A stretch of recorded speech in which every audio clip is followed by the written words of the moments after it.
So here's a starting block for your program. We have start and we have forever. Remember, start is what happens when you power on. So we want to make sure the player knows that the game is working or that some programming is happening. So I'm going to go to basic and I'm going to show icon and I'm going to make a little happy face. You could do lots of other things. You could have a text string that says hello or hi, something like that. That would work. The next thing I'm going to do is go to variables, and you want to make a variable and call it score. And then we're going to set score to 0. That basically starts from scratch and all is good in the game, so that you don't try to carry over points from the past. And every time, remember that you hit that reset button, it's going to go back to this. So once we have that, most of the programs that we've been working with, we're starting on pin 0. So what we're going to want to have is under input, go down to on pin 0 pressed, and notice you could have this be any pin, but we're working with pin 0. Personally, I like it because it makes it easier to attach those alligator clips, so I'm a little bit biased. So when that circuit is completed, we're going to set the score to whatever it was before plus 1. Here's how you do that. Variables, set score to, and we go to math, we grab a plus, and then we're going to go back to variables, grab score, and you have to get it right in there. Oh, let's try that again. There we go, plus 1.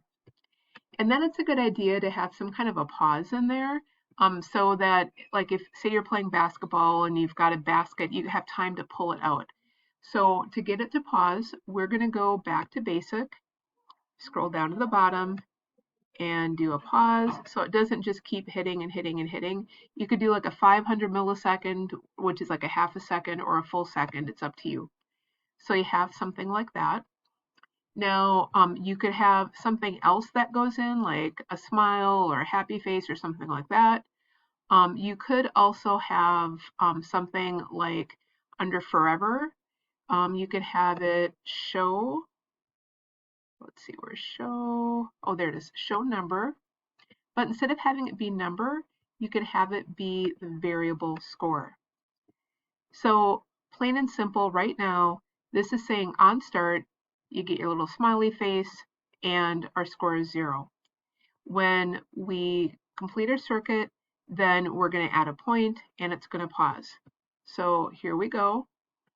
I'm going to hit play. We have a smiley face, and now it's 0. We have 1, and in a second I'll be able to hit it again.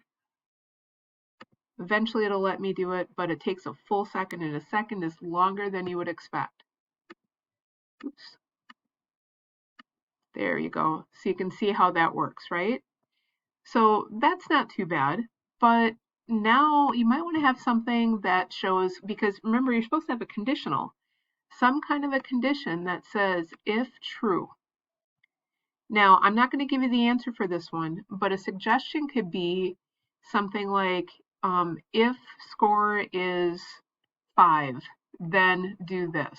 Okay, you could have different options. Or you could even have this score, that show number score, show up if score is less than 5, and then maybe have a heart or something else fun if the score is bigger than 5.